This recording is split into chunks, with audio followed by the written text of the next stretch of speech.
পৃথিবী জুড়ে তৃতীয় বিশ্বযুদ্ধের দামামা। দর্শক, একের পর এক যুদ্ধ বিগ্রহ লেগেই চলেছে পৃথিবী জুড়ে। আমাদের হাতে এসেছে সর্বশেষ ভয়ঙ্কর সব আপডেট আন্তর্জাতিক সংবাদ। প্রথমেই জানিয়ে দিব সংবাদ শিরোনাম। ভারতীয় ব্রিগেড সদর দপ্তর গুড়িয়ে দিল পাকিস্তান। এরপর জানিয়ে দিব কাশ্মীরের ৩ যুদ্ধবিমান ধ্বংস হওয়ার কথা স্বীকার করল ভারত। এদিকে মধ্যপ্রাচ্যে ফের মার্কিন যুদ্ধবিমান বিধ্বস্ত। আরো জানিয়ে দিব ভারত পাকিস্তান সংঘাত, চীনের পর রাশিয়ার উদ্বেগ। সর্বশেষ জানিয়ে দিব ভারতে পাল্টা হামলা চালালো পাকিস্তান। এতক্ষণ শুনছিলেন সংবাদ শিরোনাম, এবারে বিস্তারিত। তবে অনুরোধ থাকবে ভিডিওটিতে একটি লাইক করবেন এবং কমেন্ট করে জানিয়ে দিবেন কোন জেলা থেকে আপনি আমাদের এই ভিডিওটি দেখছেন। আলহামদুলিল্লাহ, ভারতীয় ব্রিগেড সদর দপ্তর গুড়িয়ে দিল পাকিস্তান।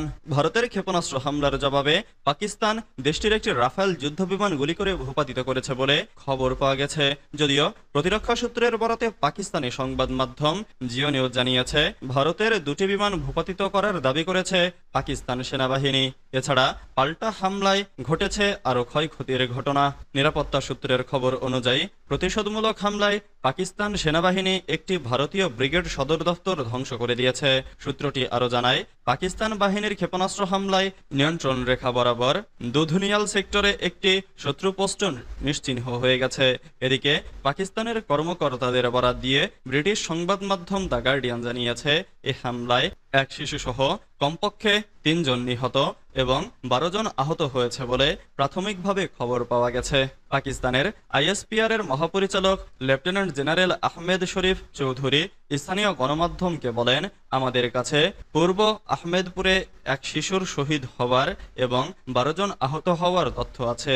কোটলিতে 2 বেসামরিক নাগরিক শহীদ হয়েছেন। তিনি জানান, কোটলি, বাহওয়ালপুর ও মুজাফফরবাদে ক্ষেপণাস্ত্র হামলা চালিয়েছে ভারত। স্থানীয় সময় রাত 1টার দিকে সংবাদ মাধ্যম ARY নিউজকে তিনি বলেন, কিছুক্ষণ আগে শত্রু ভারত বাহওয়ালপুরের আহমেদ পূর্ব এলাকার সুবহানুল্লাহ মসজিদ, কোটলি এবং মুজাফফরবাদে আকাশপথ থেকে 3টি স্থানে বিমান হামলা চালিয়েছে। কাশ্মীরে 3 যুদ্ধবিমান ধ্বংস হওয়ার কথা স্বীকার করল ভারত। ভারত নিয়ন্ত্রিত জম্মু ও কাশ্মীরে 3টি যুদ্ধবিমান বিধ্বস্ত হয়েছে। স্থানীয় সরকারের 4টি সূত্র বার্তা সংস্থা রয়টার্সকে এই তথ্য নিশ্চিত করেছে।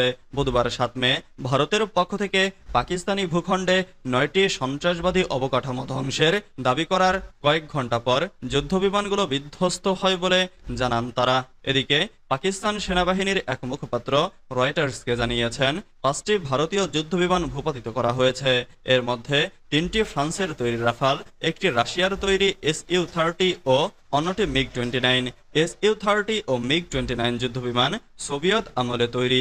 তবে পাকিস্তানের এ দাবির প্রতিক্রিয়ায় নিশ্চিত করে কিছু বলেনি ভারত। অন্যদিকে সূত্রের বরাতে বুধবার দুপুরে এক প্রতিবেদনে ভারতীয় সংবাদ মাধ্যম NDTV জানায়, কাশ্মীরের পহেলগাম সন্ত্রাসী হামলার প্রতিশোধ নিতে ভারত পাকিস্তান ও পাকিস্তান নিয়ন্ত্রিত কাশ্মীরের 9টি স্থানে 24টি ক্ষেপণাস্ত্র হামলা চালিয়ে 70 জন সন্ত্রাসীকে হত্যা করেছে। পাকিস্তানের সংবাদ মাধ্যম ডন লিখেছে, ভারতের ক্ষেপণাস্ত্র হামলায় 26 জন নিহত হয়েছে। পাকিস্তানের আন্তঃবাহিনী জনসংযোগ পরিদপ্তরের মহাপরিচালক লেফটেন্যান্ট জেনারেল আহমেদ শরীফ চৌধুরী এই তথ্য জানিয়েছে। গত 22 এপ্রিল ভারত নিয়ন্ত্রিত কাশ্মীরের পহেলগামে পর্যটকদের উপর বন্দুকধারীদের হামলায় 26 জনের প্রাণহানি হয়। এরপর থেকে পারমাণবিক ক্ষমতাধর 2 দেশের মধ্যে উত্তেজনা বাড়তে থাকে। প্রতিদিনই 2 পক্ষের মধ্যে সীমান্তে গোলাগুলি হচ্ছে।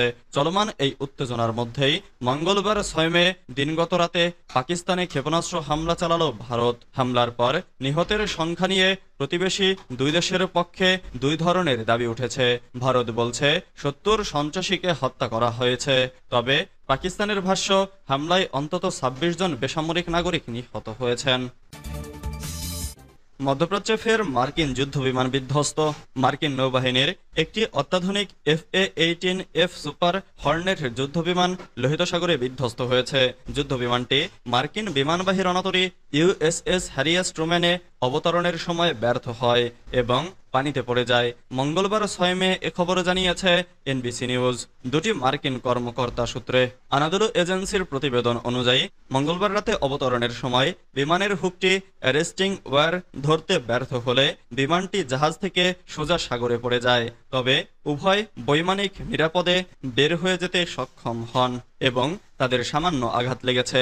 মাত্র এক সপ্তাহের ব্যবধানে এটি একই রণতরী থেকে দ্বিতীয় সুপার হর্নেটের ক্ষয়ক্ষতির ঘটনা। এর আগে 28 এপ্রিল আরেকটি যুদ্ধবিমান টোয়িং করার সময় দুর্ঘটনাবশত ডেকে পড়ে যায়। পেন্টাগনের মুখপাত্র শন পার্নেল মঙ্গলবারে জানিয়েছেন, বিধ্বস্ত হওয়া F-18 যুদ্ধবিমান নিয়ে পরিস্থিতি পর্যবেক্ষণ করা হচ্ছে। তিনি বলেন, আমরা নিশ্চিত করতে পারি যে এই বিমানটি হুথিদের হামলার শিকার হয়নি। ভারত পাকিস্তান সংঘাত, চীনের পর রাশিয়ার উদ্বেগ। ভারত ও পাকিস্তানের মধ্যে ক্রমবর্ধমান সামরিক সংঘাত নিয়ে গভীর উদ্বিগ্ন হয়ে পড়েছে রাশিয়া। পাশাপাশি দেশ দুটিকে সংযম প্রদর্শনের আহ্বান জানিয়েছে মস্কো। রাশিয়ার পররাষ্ট্র মন্ত্রণালয় সব ধরনের সন্ত্রাসবাদেরও নিন্দা জানিয়েছে। মূলত ভারত ও পাকিস্তানের সঙ্গে ভালো সম্পর্ক রয়েছে রাশিয়ার। এর আগে পাকিস্তান নিয়ন্ত্রিত কাশ্মীর সহ দেশটির বেশ কয়েকটি স্থানে ভারতের ক্ষেপণাস্ত্র হামলার ঘটনায় গভীর হতাশা ও উদ্বেগ প্রকাশ করেছে চীন। এই দুই পারমাণবিক শক্তিধর প্রতিবেশী রাষ্ট্রকেই শান্ত থাকার আহ্বান জানিয়েছে দেশটি। চীন এই দুই দেশেরই প্রতিবেশী এবং পাকিস্তানের ঘনিষ্ঠ মিত্র। পাকিস্তানে ভারতের সামরিক অভিযানের প্রতিক্রিয়ায় হতাশা প্রকাশ করে চীন জানিয়েছে, চলমান পরিস্থিতি নিয়ে আমরা উদ্বিগ্ন। চীনের পররাষ্ট্র মন্ত্রণালয়ের এক মুখপাত্র বলেন, ভারত ও পাকিস্তান এমন প্রতিবেশী যাদের আলাদা করা সম্ভব নয়। এরা চীনেরও প্রতিবেশী। ভারতে পাল্টা হামলা চালালো পাকিস্তান।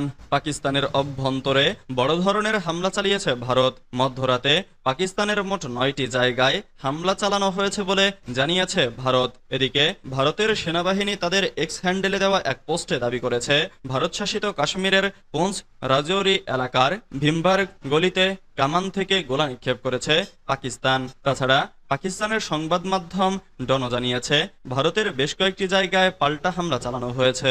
গত 22 এপ্রিল ভারত শাসিত কাশ্মীরের পহেলগামে পর্যটকদের ওপর বন্দুকধারীদের হামলায় 26 জন নিহত হওয়ার পর দুই দেশের মধ্যে কয়েকদিন ধরে চলমান উত্তেজনার মধ্যেই এই হামলা হলো।